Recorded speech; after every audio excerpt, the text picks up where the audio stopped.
Welcome, everybody, into another edition of the Big Ten Show, the Bleav in the Big Ten Big Ten Show podcast here on the Bleav Podcast Network and 93.7 The Ticket as well. Now, I've got a special guest with us today. Right before I bring him on, I want to give a shout out to Bonzel Pool and Spas. All right, they do a phenomenal job. They do such a phenomenal job. They are in my backyard right now, actually putting in a pool for my very own family. So if you're looking to have a swimming pool, hot tub, and or sauna put in, they are the folks to do it. Check them out at bonzelpool.com. If you have a swimming pool, hot tub, and or sauna and you need it taken care of, they're the folks to hit up. You can check them out at bonzelpool.com. Also, the Jacobson Seed Company, they're your healthy hybrid advantage. Check them out at jacobsonseed.com. Farmers, hopefully you not only enjoy what we hope is phenomenal Big Ten content, but also they will take care of all your seed needs. Again, your healthy hybrid advantage, independently owned for like almost 100 years now. All right, doing their own thing, doing a great job. Check them out at jacobsonseed.com. Now, my special guest for today, he's been on in the past. I'm excited to have him back again today, a part of the Bleav in the Michigan podcast, the host of it, Mr. Brandon Brown. How you doing, my friend? I'm doing good. I'm jealous of the pool situation, but yeah, I'm doing pretty good, man. Thanks for having me back. Yeah, we're pretty excited. I mentioned this, but you look out our back right now, it's a big, gigantic hole. But once they fill the water in there, we'll be much more excited about it. The kids are like staring out the back, watching them as they're doing the work and everything. So they're all excited. So, all right, man, Michigan. So the question this year is you lose Harbaugh, you lose McCarthy, you lose the entire offensive line and then some. You lose all these starters. How good can Michigan be? What can people realistically expect? Yeah, it's such a big question. I mean, when you go from being at the absolute top, 15-0, winning the national title, and then just massive turnover. I mean, almost the whole defensive staff is gone. Ben Herbert, who was a monstrous part of the success, the strength and conditioning coach, followed Jim Harbaugh to Los Angeles with the Chargers. J.J. McCarthy goes in the top 10. You mentioned all the six offensive linemen, actually. Mm-hmm. So they basically had six starters. All six of them are gone. It's just, now granted, I don't cover other teams, but I don't remember this much turnover from one year to another, especially off the kind of season that Michigan had. It's rare to go 15-0. It's rare to beat everybody and win the whole thing. And then when you do that, and just so many new faces are involved, both off the field, on the field, the roster, the support staff. I mean, a bunch of new people have been hired in the recruiting department. It really is almost a brand new squad. You still expect them to be pretty good. I mean, the defense returns quite a bit, actually. I think you could say that from last year's team, the most important pieces on the defense are back. Kenneth Grant in the middle, Mason Graham in the middle up front, Will Johnson, maybe the best cornerback in the country. So you've got some really, really key pieces on defense. Offense is where all the question marks are. You lose McCarthy, you lose that whole offensive line.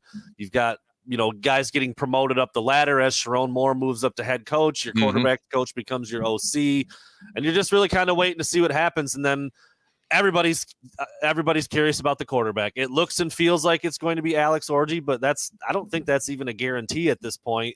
But if it is, you expect them to run the ball a ton, which is what they always want to do. And yeah, you've got that schedule, which is a monster this year too. I mean, there's just so many things that are intriguing about the season coming up off of last year, all the new faces, a new head coach, new people all over the place. So I don't even know if I have an answer. I just told you what's going on. I didn't really give you an answer of what's to be expected, but I do think that the season is 5 games. Every year you look at the schedule for the better, quote unquote, better teams, and you're like, okay, it's 2 games, it's 3 games, maybe 4. I think there's 5 losable games for Michigan, and I think they need to go 3-2, and you shoot for 10-2, and you try to make the playoff with the 12-team field and see how you can do that with Sharon Moore in year 1.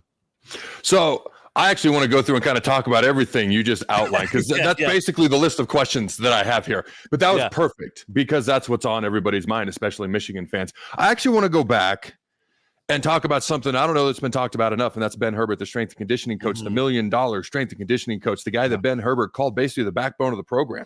And Michigan was the best team in the country. They well coached, a lot of talent, a lot of ability on that team. Okay, more people drafted from Michigan than I believe any other school in the country. So all due respect to all of that, but they were the most physical team in the country. And they have been for the past 3 years. And they punched specifically Ohio State in the mouth again and again and again. And Ohio State has as much, maybe more, just pure talent, not the better team, obviously, the past 3 years. But that all starts in the weight room. Physicality, being strong, a tough mindset. How big of an impact do you think, him following Jim Harbaugh to the Chargers, how big of an impact will that have for Michigan from a physicality standpoint? Yeah, I think you're 100% right when you use the term backbone of the program. I mean, Jim Harbaugh, he's always been really good at praising his guys, but I don't think he did it more than he did with Ben Herbert. Daily, every time he had a chance to speak about him, every time he nominated him for assistant coach of the year when he wasn't even eligible. Like, that's how much he thought of the guy, and then I just love that. It's awesome. And then he changed his title a little bit. He gave him a little bit more responsibility. He became assistant head coach. I mean, I don't know if that's ever been done before with the strength not that I know of coach. Yeah, it's just unprecedented, what he thought of him, how he handled him, the responsibility that he gave him. The players absolutely loved him. Those strength and conditioning guys are cut from a different cloth anyway, and he's even another cloth from those guys. Like, he was elite at everything. And him going to the Chargers is a big deal. It looked like he was going to stick around at first, and then he kind of pulled the fast one, and now he's out in LA. So I do think it's a really big deal. As far as remaining physical, you do now have your offensive line coach as your head coach. Yep. That helps. That matters. He helped them win the Joe Moore Award 2 years in a row, which had never been done. His whole thing is smash. That's like his hashtag, smash, every time he tweets something. So that's not going to change, but it is going to change because there's just so many new pieces and moving parts. And again, Herbert was a huge, huge part of that. Justin Tress has learned and become the new guy. He learned under Ben Herbert for several years, and now he's the head strength and conditioning coach. But I think it's unfair to expect him to be as good as Ben Herbert was and to have that kind of impact, even though he learned from him and is probably going to do things as close to that way as possible. And the players seem to really respect him and respond. But Ben Herbert was one of, if not the best in the country, and there's a reason why he's now in the NFL, and he's going to probably get the same type of results from grown dudes getting paid multi-million dollars to play the game. So I do think it is a really big deal. I think, like I said, having Sharon Moore as the head coach will help the philosophy, and I don't think the mindset's going to change, but it's different when you've got different people doing those jobs. There's no doubt. And this is just my 2 cents. You know way more about Michigan specifically than I do. My 2 cents is, were they promoted from within, kind of all over the place. I think the physicality mindset is going to be the exact same. I don't think that's going to change. I mean, when you're always hashtagging smash and that's your head coach, the guy leading the program, it tells you what the mindset is. I wonder if they're going to be as good at it just due to all the loss of personnel. Okay, it's hard to replace that many good players. And the guys stepping up, they grew up in it. They were raised in it, so to speak. So they get it. But it's a little bit different when all of a sudden you're the guy in charge as opposed to the guy learning from the guy that was in charge. So I think the mindset will be the same, just my 2 cents. I think it's just going to take a little while to be as good at it. I never really grew up pro-Michigan, anti-Michigan. I didn't really, I wasn't either way. But I love watching Jim Harbaugh coach type teams, which is, I think, what Michigan's going to continue to be for the most part, because they're always physical, smash mouth, physical. We're going to put 84 tight ends on the field. By the way, not like 74 of those tight ends are really going to be offensive linemen. And then we're just going to run the ball at you over and over. And he did it at Stanford. He did it with the Niners. He obviously did it with Michigan. Actually, when he first got to Michigan, he didn't do it enough. And I'm like, what are you doing? Now you got the talent to actually do it. And then he finally did it, and then they won the national title. I actually want to ask you about something you said, because college players aren't necessarily grown men yet. But the way college players are going to be talked about, I think it's going to be different, because now they are making a lot of money, some of them making millions. Do you think that it's fair, to talk about college players a little bit differently? I don't want to say not like rudely or disrespectfully, but a bit more accountability being held when you got those zeros at the end of that check you're receiving now. Do you think that's a fair thing to do going forward? Or are these still just kids who are learning, in your opinion? I'm turning 40 on Sunday. I have a little bit of old school in me. Welcome to the club. Yeah. I'm turning 40 on Sunday. I've got a little old school in me. I'm from a small little farm town. Like my dad still just, he yells at the cloud. I kind of got that in me a little bit. Yeah. So I've always been okay with criticizing as long as it's constructive and you're not doing it just to do it. And yes, I mean, dude, you were in a D1 locker room. You know what goes on in those places and what's said to you guys for motivation by the people you're closest with, your coaches and your position coaches and the strength guys. So I've always been okay with it. And I think you're right. I mean, now that these guys are getting all this money, it probably does go up a level. I mean, it's you can't talk about it and line your stadium with Lamborghinis and not expect a little criticism if it doesn't work out. Like I just think you gotta be okay with that. Sure. I've never been when people oh, you shouldn't boo. Why not boo? I don't know. These aren't little kids. It's not Pee Wee, it's not Pop Warner. The stuff that gets yelled and screamed at them at times on the practice field is far worse than what fans are saying most of the time. That's fair. Sure, you've got some real dinks in the stands that probably should never, be there, ever, not once. Yeah, right. Never. But no, I just and it's different with everybody. Some players really respond to that. Some it really affects them, and I think that's always been the case. But yeah, the NIL era and these guys making the kind of money that they're making, certainly making more than some position coaches probably, and definitely, the support staff people. It changes the dynamic a little bit. I mean, you see it in the pros. You see the diva thing here and there. I don't know how much that'll show up in college football, but it probably will. I think back to what's the David Justice character in Moneyball, if you're familiar. Oh, yes. My son loves that movie. I love that movie too. He gets chewed out for a second and he's like, "You think you're special?" He's like, "I'm paying me $7 million." Yeah, I am special. I'm sure a kid's gonna say some junk like that at some point. Probably. And so, if that's what they can say, then I think that the criticism is warranted. And I've always been fine with it anyway. They're big boys, man. There's this big time college football, and there's nothing wrong with that as long as it's done for the right reasons, I think. That's the perfect example, by the way, is that David Justice example from the movie Moneyball. For me, I was always a little bit more, hey, they're college kids, things of that nature, keep that in mind. Now that they're getting those zeros and, they can go from school to school and you can transfer and you can do all these things. And there's almost, I don't want to say almost no accountability, but you can come and go and do as you please with little to no consequences, which I never liked. That college coaches used to be able to do that. As an example, all heck breaks loose at USC. Pete Carroll goes to the Seahawks. And I know that's one example, but there was no accountability, yet a player was stuck where he was at because if he transferred, he had to sit out a year. Obviously, that's all changed. I never liked that.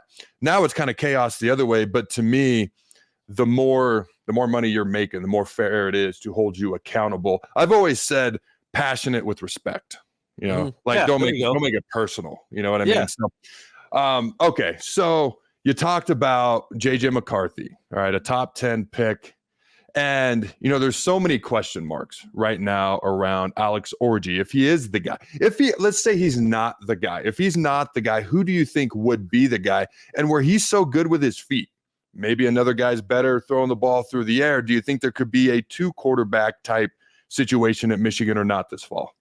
Yeah, that's there. If it's not Alex Orji, and he's not a layup. I mean, we haven't really seen him throw the ball much at all. He's got a big arm, but accuracy has been a little questioned. Spring games, he's let a couple get away from him a little bit. But you mentioned his feet. I mean, the dude he's like 15 pounds heavier than Jalen Milroe. Like the dude's put together, man. Like Milroe got talked about his physicality and his running ability. Orji's maybe not as fast, but he's bigger. He's probably a little more physical. And if Sharon Moore is going to just hashtag smash all over the field, then that's a dude who can help you with that. And you're not going to have to worry about, him getting split in half like you did with 185-pound JJ McCarthy for a couple of years. It's a different animal. There's no doubt.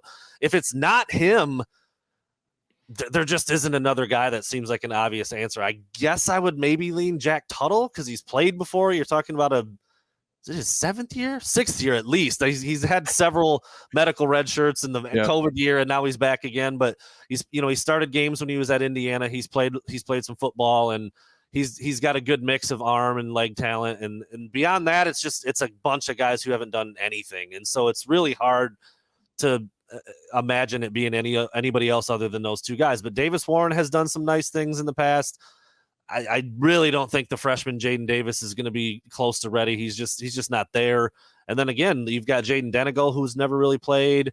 It's got to be Alex Orji in my mind. I just don't. It just feels like that. And if the EA Sports people are on to anything, he's the starter in all the video game previews that's about to come out. So no, but it feels like it's Orji's job to lose again. Being a bigger part of the run game would certainly help the offense in the early weeks. You got Texas week 2, so you don't have much time to get the bugs worked out. But if it's not Orji, there just isn't another guy that stands above the pack. It's Jack Tuttle, maybe because of the experience, and then a bunch of other guys who haven't really played. So it feels like it's Alex Orji. If it's not, throw a dart at a dartboard and see who's gonna come out of it in the fall, because I really don't know who that would be. Jack Tuttle is basically, and I mean this with all due respect, a professional college football player at this point. That's basically what he's become. Yes. And hey, if you don't know if you can play at the next level, but you want to keep playing and you can in college football, why the heck not? Especially if you can make a little moolah nowadays. Now, to your point, okay, Alex Orji, 6'3", 236. Think back to, and I'm not saying he's going to be Tim Tebow, but when you think back to like Tim Tebow's physicality as a runner, and half that was his heart, he was about 240. So he's not a whole lot different and probably a little bit faster just from a running standpoint. We'll see how he is when they step foot against Fresno State, which is interesting. You start to look at this schedule. Even the non-power conference games, you start off with Fresno State. I mean, they were undefeated and ranked at one point last year. That's not a cupcake. No, it's not a cupcake. Yeah. And then you got Texas. I mean, let me ask you this question before we get to Texas. Should Michigan fans, there's obviously going to be a lot of intrigue. Okay, how does this team look? How are things different? How does Orji look? How is this all going to work together? But they should they legit be concerned at all about Fresno State with all these question marks August 31st when the Bulldogs come into Ann Arbor? I don't think so. I think the talent gap is still just a little too big. But you said it. I mean, that's a quality football team. That's not, Michigan's not going to be favored by 40. I mean, they'll be favored in that one. It's the home opener. It's the opener of the season. They'll be favored, but I mean, if I had to guess right now, I'd put it at less than 3 scores, I think. And I think it's a, 16, 17 point spread, maybe something like that. So I expect Michigan to win, but that's not an absolute gimme. That's not like the non-conference schedule they had last year. It's much more challenging. It's obviously Texas, but yeah, Fresno is a very good warm-up game, I think, and that might even be a little disrespectful to call it that, because I think they're going to be ready to play. They're going to be looking to make a huge statement coming out of the gate. That's the national title right there. You're in that, you're in their house. And you've got a pretty solid team. I don't know their roster in and out. I don't know, what was their quarterback situation last year compared to this year, things like that, the important parts of the roster. But they were good last year, and they do recruit some talent. The Cali kids that slipped through the cracks a little bit with USC and some of those other schools, they can end up at Fresno and make some plays. So yeah, I think that is a really good test right out of the gate, and it should be a little more competitive maybe than some of Michigan's early games in the recent years. I'm actually fairly intrigued by that game, and there's probably a little bit of bias. I was born in Hastings, Nebraska, but when I was 3, my dad's job took us up to the state of Washington. So I grew up in the state of Washington, watching the Pac-10, then the Pac-12. But Boise State, Hawaii back in the day with Colt Brennan, then you had Fresno State with the Carr brothers and all that. So I'm personally a little bit more intrigued by that game as well. All right, man, the second game of the year, Texas comes into Ann Arbor, and obviously, there's so many questions that we don't have answers to right now. And even after the Fresno State, there's going to be a bunch of questions that nobody has answers to in Michigan. And you're going to learn a lot going into that Texas game. This may be the most watched non-conference game of this entire college football season. You got the defending national champs. You got Texas. You got an early season matchup that's going to be covered nationally, and people are going to have national interest. What are your thoughts? Way too early. It's not even July 4th, but we're going to talk about it. Michigan, Texas, what are your thoughts as we sit here in June? Yeah, I don't even like saying the words, but that's one of the 2 losses I have on their schedule. I mean, when you've got Sark, he's a wizard, and you've got a quarterback returning that's really, really good. I think in Quinn Ewers, you do, Texas lost some weapons, and they turn over a roster like a lot of the big programs do, but they're going to be as talented, as fast, as athletic as Michigan, and I think they have the edge at quarterback, and they've got continuity in play calling and offense. And I think Michigan's defense is going to be really good, but that's week 2 of figuring out your new offense with your new quarterback and your new offensive line and your new play caller. And I just think that's a lot to overcome. I mean, I will eat my words gladly if Michigan can somehow come out with a win in that game. But I think early on paper, when you just look at where the two, that's a playoff team from last year coming into your house with the same quarterback and the same offensive staff that put up a lot of points and was very explosive. And Sark, he just has that reputation of, figuring it out on offense and scoring points.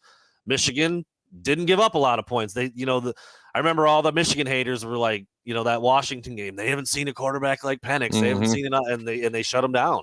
New defense, some new guys out there, a new defensive coordinator, but Wink Martindale, there's nothing about football that dude has not seen. And so he'll be ready, and the defense is talented and good, but like I said, that 5-game mini schedule as we continue to go through this, that's one of them. And yeah, June 26th, I'll say Texas wins, but we do have a long way to go still.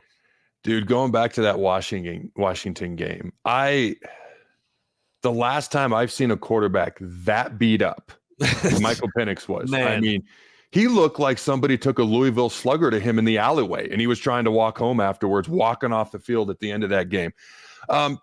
I saw him on the golf cart down on the field, and he looked like a crash test dummy. He was not moving. He was slumped over. Yep. The emotions probably had something to do with it, but certainly he needed ice baths in a bad way. There's no doubt.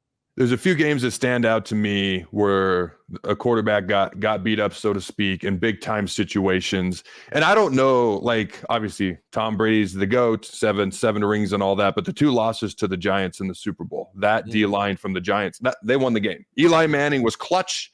Obviously you had the phenomenal catch the first time they beat him, but at the Super Bowl down in Arizona in the desert. But Tom Brady was a little beat up after those. And there's a little bit of bias in this one going back to the 94 national championship when Nebraska went into Miami, played Miami in the Orange Bowl. Frank Costa. Go back and Google how his jersey looked and how he looked after the game. That's the most beat up I've seen a quarterback, was that 95 Orange Bowl for the 94 national title. Frank Costa, Miami's quarterback, to Michael Penix. Dude, that's like almost 30 years since I'd seen someone that beat up. All right, dude. I will say this for Texas and Michigan. So Texas has some question marks in the secondary, just like they did last year. Last year, they had the D-line, probably the 2 best D tackles in the country. They lose some of these guys off the D-line. And I'm just kind of wondering, I'm going to pick Texas to win, but I'm just kind of wondering if a physical Michigan running attack with a physical running quarterback, and Texas has question marks on their D-line, and then maybe this really good Michigan defense, as we anticipate it to be, can keep it close, and Michigan can run the ball, and the crowd can get into it. I'm still going to pick Texas, but you never know what can happen, dude. There's a world where Michigan could pull off this upset. I'm just saying. Yeah. Oh, I there's no question. By the way, Alex Orji, Texas native. Just throw that out there. Okay. Yeah. Yeah. There's no question. I mean, I don't see Texas coming in and blowing Michigan out. Michigan, they play a brand of football that makes that hard to do. Like you said, they're going to grind it out. They're going to possess the ball. They're going to run it. They don't turn it over. They don't give up those big splash plays usually on either side of the ball. Texas likely won't have a pick six or some weird, like Michigan just doesn't do those things. They didn't do those things. Brand new year, brand new team. Everybody understands that, but that's been their calling card for the better part of 4 or 5 seasons, 3 years in a row to the playoff and beating Ohio State. And the formula has not changed. And as we said a little bit ago, it probably won't. But you've got new guys trying it. You got a brand new O-line. That's the most important part in a game like that, where they're going to want to impose the will. They're going to want to run the ball, give it to Donovan Edwards, give it to Kalel Mullings, the big back, and let Alex Orji presumably run the ball as well. And you take your shots where you can. So, yeah, no, I think there's definitely a pathway to Michigan winning the game. But again, I think I'd feel very different about the game if it was week 7 instead of week 2, where you're working on a new offensive line and a new quarterback and a new lots of stuff. So yeah, again, same as you. As we sit right now, I would pick Texas, but yeah, Michigan's not gonna lay down in that one. I mean, they're gonna be fighting and scrapping and trying to win that thing as much as any game on the schedule, and they're good enough to win it. But somebody's got to lose, and right now I'd say Michigan. Yeah, that's a great point you made, because as you pointed out, Quinn Ewers coming back. I mean, they don't have a whole lot of question marks on offense. They don't have to figure out a whole lot of things at Texas. Right. Whereas Michigan, second game of the year, brand new quarterback, brand new ton of things, and early on in the year definitely helps and favors Texas. All right, next up on the schedule, Arkansas State. I assume you're going to pick Michigan there. All right, USC. This is like the rematch of so many Rose Bowls. Well, actually, USC and Michigan, but also USC, Ohio State over the years. But all right, USC comes into Ann Arbor. This is a team. USC is intriguing to me this year because they don't want to tackle anybody. I don't even know if they know. Like, you can put 11 guys on defense. It's all right to stop somebody at some point, but they score like 1 million points because that's what Lincoln Riley does. But if you watch their spring game this year, the most overanalyzed practice of the year for every college football team, their offense struggled. And their defense, what was it, like 3 or 4 turnovers that they forced? So I'm not saying USC is all of a sudden going to, suck on offense and be a defensive power. I'm just intrigued to see how they look this year, because Lincoln Riley has said they are starting from basically square one in year 3 and revamping a lot of things. But as USC comes into Ann Arbor, how do you kind of see, forecast that game at this point? I think that one is a win for Michigan for the reasons you just. I think Michigan could go the whole game and not throw a pass and score 5 touchdowns. Like I mean, I really do. Like, that's not even really being goofy. Like, they really might be able to do that, and that just I think it's just a bad matchup for USC. They don't play physically. They don't tackle well. They don't play defense really in any level. And Michigan's going to be able to run the ball, and you don't have Caleb Williams. I mean, like, that's a lot. That's a lot to deal with a team like Michigan when you lose a superstar playmaker quarterback and you don't really stop the run very well. And I just think Michigan will be too much for them to handle in that game. And it's in Ann Arbor. That's a long trip. That's a long trip coming from LA. So that does help. So yeah, I would take Michigan in that one. That's another one of the 5 though. I mean, USC, that's a lot of talent. That's Lincoln Riley. The quarterback's going to throw it all over. But I do think Michigan's defense will be up to the task, and the Trojans will not be. That's 2 polar opposite styles when you talk about Michigan's football program and USC. The only 2 more polar opposites I could think of is USC and Iowa, because USC doesn't play defense and Iowa doesn't know what offense is. And so to me, those are the only 2 more polar opposites you could find. And unfortunately, they don't play this year. I would have wanted to watch that game. All right, next up, you got Minnesota again in Ann Arbor. A lot of early home games this year. Will Minnesota row the boat, or will Michigan lay the smack down? What are your thoughts here? Yeah, I've got Michigan in that one. I mean, that's, my opinion on PJ Fleck has changed so much over the years. Like, when he was coming up, I'm like, oh, that's the up and coming young guy. And now I just feel like his shtick is kind of just played. I'm like, dude, enough of the, he signs off every interview with like 7 taglines, and he just, I don't know, something about him irks me now that didn't before. Like, I went to Central Michigan University, so I loved what he did for the MAC, and when he was at Western, I just loved that idea, and he's kind of climbed the ladder a little bit, but now I'm just kind of like, just stop being that way. But he's a good coach, but it's still Minnesota. Just tone it down a little bit, man. That's funny. But it's still Minnesota. They just don't have enough talent, I don't think, and it's in Ann Arbor, like you said. Yeah, that's Michigan. Let me ask you this question before we go on to the Washington game. Do you think another coach could get more out of his players, more wins out of a Minnesota football program than PJ Fleck is doing right now? Obviously, coaches could do worse or about the same. Do you think there's realistically somebody who would stay there long-term like he appears to be doing and get more out of the program? I don't know. I think he's a pretty good coach. I mean, he's certainly a motivator. I wonder, I mean, we just see the snippets, the 30 seconds after a game, and if you go to Big Ten media days, you see him for 30 minutes or something like that. But we don't see the ins and outs every day of what he's doing in the locker room and with those guys. And there's probably some players who are like saying what I'm like, enough, coach. Like, can we just But I think it probably works pretty well. I mean, he's had success, and I think he is a good coach. But, it's Minnesota, man. They haven't been good since like the 30s or, whatever. Back when they were one of the powerhouses. It's a tough place to recruit. I don't know how well he's embraced NIL or how that works up there, but I do think that's a tough place to win at a high level, and I think he's done a pretty good job. Yeah, it's funny. People forget that Minnesota actually won like 3 national championships in the 1930s, but man, that was a long time ago. Yeah, long time ago. Next up, and this is a game that I think Washington's going to have a tough year. Obviously losing so much. They lost their head coach, their quarterback, even their athletic director. Thank you very much in Nebraska. They lost more players. Okay, of their 22 starters, they lost 20. Okay, they only have 2 players returning. Yeah, and several of them transferred out. Okay, someone went to the NFL, obviously, but several of them transferred out. So the only team in the Big Ten that's lost more starters and more production from last year off their roster that's coming back this year is Washington. Okay. Washington ranks 8th in returning production, 18th in returning production in the Big Ten, because numbers don't matter anymore when you're describing a conference and coming up with his name. But Michigan is 17th in returning production. So I think Washington's going to have a tough year. I think by all rights, Michigan should clearly be the better team. But there's a little bit of a rivalry from years gone by between Washington and Michigan to begin with. Some Rose Bowls, some regular season matchups they've had here and there over the years.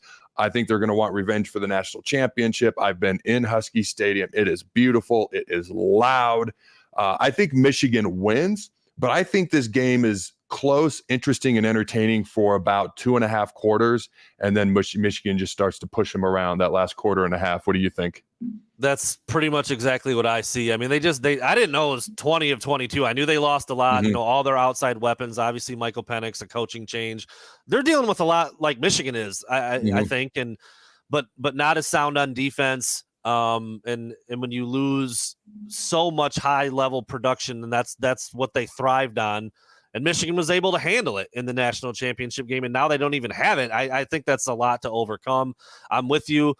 The trip out west, again, Michigan going to Seattle is tough. That's, historically, you can look back. Michigan has not done well when they have to go to the West Coast. So, I mean, like, that's a game they absolutely have to be on their game. But I do think Michigan is more physical. We'll be able to push them around a little bit on offense, running the ball. And I think the defense, again, will be really good. And if they could stop last year's offense, I think this year's defense can do the same, even though it is going to be in that stadium, which is about as picturesque as you can get for a football game. And that is the weird. I just hearing you say it, there's 18 teams in the Big Ten. Like, what the heck? That sounds insane. When you said like they rank 18th, I'm like, no, that can't be right. And I'm like, no, there really are 18 teams. Wow. All right. So 17th and 18th for returning production. Yeah, they're in a similar boat, but I think Michigan's got a little more. Dude, accuracy and numbers haven't mattered since Penn State joined the Big Ten in 94, and they went from 10 to 11 teams, but didn't change the name. And then Nebraska left the Big 12, and they went to 10 teams, but they were still the Big 12. It doesn't matter. I mean, and then the Big 12, they're like going to sell off the naming rights to the conference to bring in more money to try to compete. And I actually don't even blame them. If you're trying to keep up in some way, shape, or form with the Big Ten and SEC monetarily. What's the Pac-12 these days? There's 2 teams. What are they even doing? I don't know. They're off in La La Land right now, to be honest with you. 18. I didn't even sound right when you said it, but I'm like, that's it. It's crazy. All right. So we got Illinois. All right. I'm going to assume you're going to pick Illinois. We don't have to spend a bunch of time on here, but what are your quick thoughts on Illinois? Yeah, Michigan, these are just the 5-game schedule, and you just hope that there's no stumbles along these, I mean, you look back and, Lloyd Carr, he's a legend, but he had, you can't spell Lloyd without 2 L's. That was the thing for a long time. And I've never heard that. Yeah. It sucks that it happens that way sometimes. And you just hope that Michigan is not going to trip up on these games that they should win. I mean, everybody outside of the 5 that we'll eventually get to, Michigan should beat. And you just got to take care of business and win. And that's Illinois. So yeah, that's a Michigan win. Now, I'm curious. I'm going to assume not, but it's such a big in-state rivalry, at least Michigan State towards Michigan. But do you have Michigan State, their next opponent, as one of those 5 games or no? Let me see. I don't think so. USC, Texas, Washington, or no, that did not No. yet. I mean, there were a lot of years where Michigan State on paper, you'd look like Michigan's winning that game by a lot, and they didn't. Sometimes they'd lose, it'd be close. It didn't really matter where it was played at. But Michigan went into East Lansing last year and won 49-0, and it could have been way worse than that. And Michigan State is now rebuilding, new coach, new young quarterback that hasn't played very much. There's not a lot of talent on that team. Yeah, Michigan's that's going to be too much for him in Ann Arbor. There's no way that game should be close. That's what I think. I'm curious to see what Jonathan Smith, the new Michigan State head coach, can do. I mean, it speaks so strongly. He was a quarterback there at Oregon State in 2000, the best year they ever had. They finished as the number 4 team in the country, destroyed Notre Dame, who was number 9 in the country in the Fiesta Bowl, beat them 41-9. They had Ocho Cinco, TJ Hushmanzada, Jonathan Smith was the quarterback, Ken Simonton was the running back. And so he was a quarterback there. Then they're just awful for years. He comes in, he builds them back up. They're a really good team. They're on the rise, and all heck breaks loose, and the Pac-12 no longer exists. And then he leaves his alma mater to go coach at Michigan State. I think this dude's a really good football coach. I love Corvallis, Oregon. I have ridden the sand dunes on the beaches of Oregon several times in my life. But anybody who can win in Corvallis, Oregon, with all due respect, is a good football coach. So it's going to take him some time, but I am curious to see what he can do at Michigan State. All right, man. This game has to be on your list of top 5 games for Michigan. You got Oregon, the Mighty Ducks, coming into Ann Arbor. What are your thoughts? This one has been giving me some anxiety because I think when I said this was a win for Michigan, I didn't know as much about Oregon as I needed to. That's kind really of my good. Yeah. That's kind of my stance now. I had this as a Michigan win because it was at home. I don't know, man. I don't know. Like that, Dylan Gabriel, I kind of forgot he was even there. And I'm like, God, he's really good. He's played a ton of football, like more than probably every starter on Michigan's offensive roster this year. He's played like fair point. He's played so much. Yep. He's played so much. And they've got weapons, and they're starting to put there are a lot of people's pick to win the Big Ten. I mean, that's telling in itself. I might have to go back on my win total here because this was a win for me throughout this year as I've looked at the schedule. But the more that I've started to look at Oregon and learn about their roster, and there's again Dan Lanning, built a thing there, and they're just starting to put together some continuity that really is valuable in college football. So I think I'm getting to 3 losses live here on the show as we're talking, because that one is tough. The fact that it's in Ann Arbor helps. It's a little further into the season. Hopefully by that point the offense is clicking a little bit, but Oregon's probably better than Michigan. I'll say it quietly, but I think that one could end up being a loss. So I do have Michigan 9-3 on the season. I do have Texas and Oregon, and a game yet to be talked about from that team down south. Yeah, it's probably the 3 losses. So on paper, in my humble opinion, there's clearly 2 best teams on paper and clearly 4 best teams on paper. Now we're going to kick that ball off here in about a month or 2, and all heck's going to break loose, which is what I love about college football. But on paper, to me, the 2 best teams, however you want to rank them, 1 and 2, Georgia, Ohio State, Georgia, 3, 4, Texas, Oregon, Texas. Oregon, I loved watching them. Yeah, I loved watching them growing up, but I always said they were too fast. And then I'd pause and wait for people to look at me like I'm crazy, because nobody ever says anybody's too fast. Under Chip Kelly, I said they were too fast because they were too small. Because anytime they would play somebody with speed and size, they'd end up getting pushed around. That's not the Oregon that we see now. Dan Lanning has big physical offensive linemen. He's got big physical defensive linemen. They actually have a defense now at Oregon. They had 21 of the best players in America. And then they went and got Dylan Gabriel, and that's all they were missing. I think it's them and Ohio State in a rematch in the Big Ten championship game, but I think Ohio State probably wins as we sit here in June.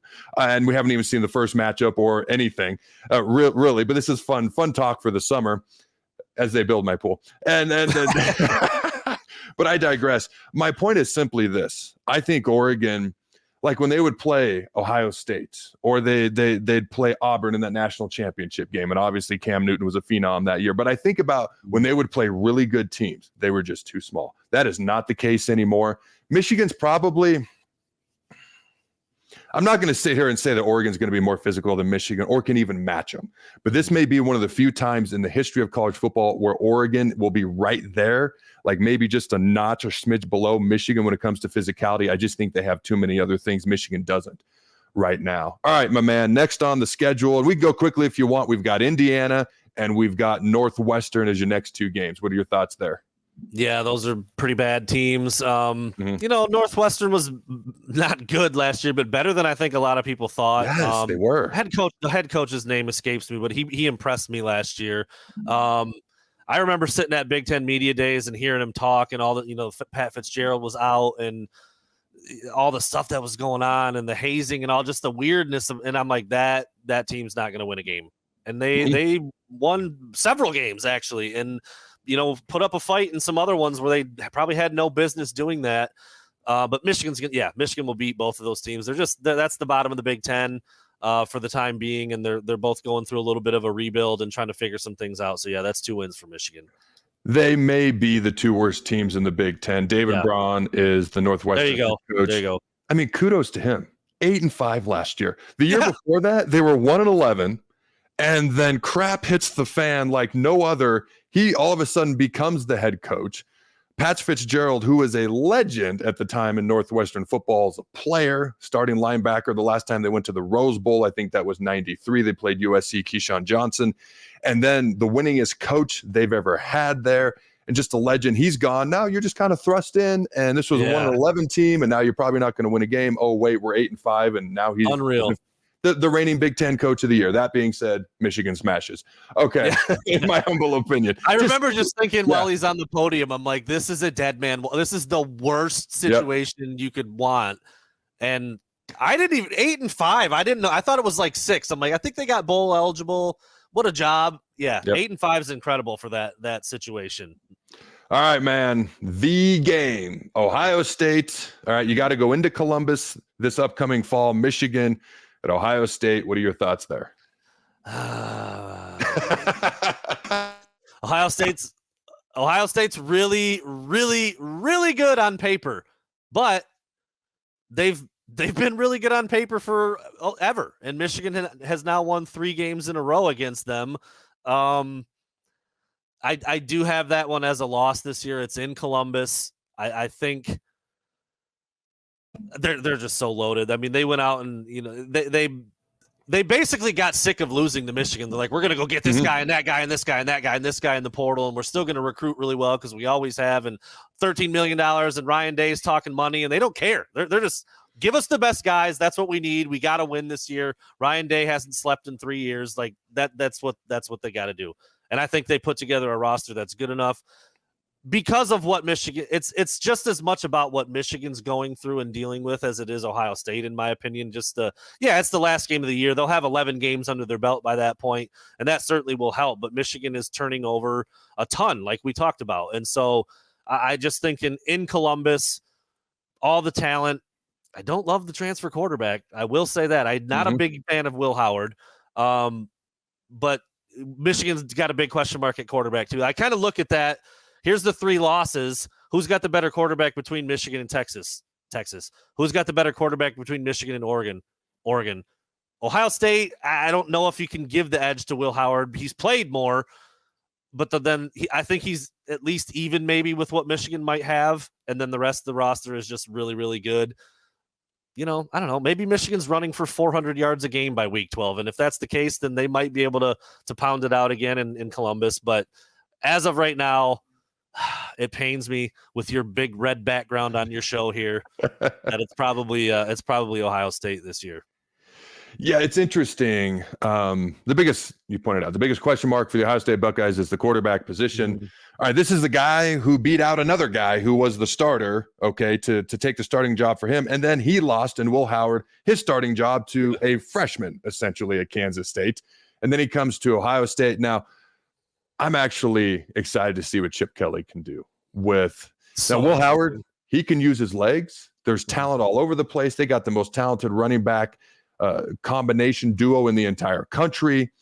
I wonder if he goes a little bit more up tempo, a little bit more read option. Do we start to see a little bit more of what he used to do at Oregon, or am I just buku crazy? I don't know. I'm just curious to see what's going to happen, because you have potentially the best 21 players in America with a gigantic question mark at the quarterback position. Not saying he can't do it. It's just a gigantic question mark. So I'm curious to see what happened. I do think, oddly enough, and Michigan fans are going to hate me for this, but I think Michigan could be great inspiration for Ohio State this year, because Michigan had so many people come back last year to win a championship.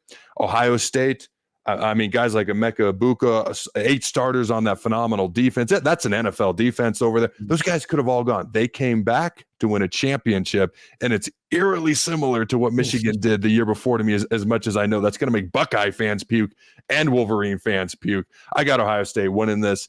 Okay, man, who you got in the Big Ten championship game? Yeah, it sounds like it sounds like Oregon, Ohio State. I mean, they feel like the two best teams talent wise. You gotta love again, Dylan Gabriel at quarterback for Oregon is so big. I mean, it's so big. They had so much continuity over the last couple of years with Bo Nix, and now you get another guy who's got 1,000 snaps or whatever under his belt. So that's big. Who do you got winning it? I don't even want to say it. I really don't, but I think it's Ohio State. I think they get back to their winning ways this year. I do. That roster. I mean, you hear. I just don't think guys like Urban Meyer and these other dudes who have seen everything there is to see, they don't need to speak in hyperbole and say that's the most talented locker room I've ever seen. They don't need to say those things, and a lot of them are saying that about Ohio State. And when you look at the roster on paper, the names that they've gotten, it's a lot to handle. And Michigan people will be like, I always knew he was a hater. I knew he was going to pick Ohio State, but I mean, I'm just trying to call it like it is on June 26th, and that's how I see it. So here's what I'm not going to do, because my next question was going to be, if there's a Big Ten team to win the national championship, who's it going to be? I'm not going to put you in the position. I don't know what your answer. Like, I'm not going to put you in the position to have to say Ohio State again. So I'm going to change the question to this: 12-team playoff. How many Big Ten teams do you think get into the playoff? Man, I would like to look at. I need a board. I need a schedule board right here. But so like Ohio State, Oregon, Penn State, Michigan, USC, Wisconsin, Iowa, probably the top contenders. I think Ohio State, Oregon are in. Okay. If Michigan goes 9-3, that's going to be tough. But if your 3 losses are to maybe the 1, 2, and 3 seeds, like I think however that shakes out. Yeah, I think last year there was a cutoff right at 10-2, 9-3, and you had some jockeying that could have happened there. If Michigan goes 9-3 with that schedule and your 3 losses are Texas, Oregon, OSU, like that's I think they get in. That's close. And then Penn State, I need to take a deeper dive into what they're doing, but they're supposed to be good this year. They've got their big quarterback coming back, Drew Aller. I've always kind of thought James Franklin just quite didn't. I don't know. There's something weird about James Franklin where he just can't quite get it done. But I would say those 4: Oregon, OSU, Michigan, Penn State. I don't think you mentioned Iowa. They're not going to be good enough on offense. Wisconsin, I think, is kind of in a similar boat. I would say those 4. If it's not, and if it's not Michigan, it might just be 3. However that shakes out. 12 teams is going to be really fun to see how it looks. And a 9-3 Michigan team with losses against those 3, I don't know if you could call them locks, but they feel pretty darn close. Texas, Oregon, and Ohio State. That's a pretty strong resume. The only team, I agree with you. And what Penn State's done for the past 6 seasons would make them a playoff team. Right. Okay. Yes. And they're going to be as talented or more talented than they've been in any of those seasons this year. So especially with adding Julian Fleming, and it's his chance to try to break out if he's going to. Drew Eller's year, an opportunity to bounce back. So I do think them. I do think of Michigan's 9-3. If the Big Ten, and this is crazy because the 4 power conferences, they're really 2, but if they all get a conference champion, okay, that's 4. You got the G5 best team, that's 5. If the SEC were to get, let's say, 4 teams in or 5 teams in, which they're talking about, which could be possible, that would put them up to 9, which would leave 3 additional spots for the Big Ten on top of their Big Ten champ. And there's your 4 teams that we talked about. Okay. So, hey, man, I appreciate you joining me. This has been fun. Let's do it again in the future. Yeah, absolutely. Penn State goes 11-1, by the way. I just looked at their schedule. Ohio State's probably their only like loss that you could see, and that's at home. So Yep. yeah, Penn State, pencil them in. There you go. All right. I appreciate you joining me. All right, ladies and gentlemen, we'll see you next week. I've been Adam Carriker. He's been Brandon Brown. Have a great day.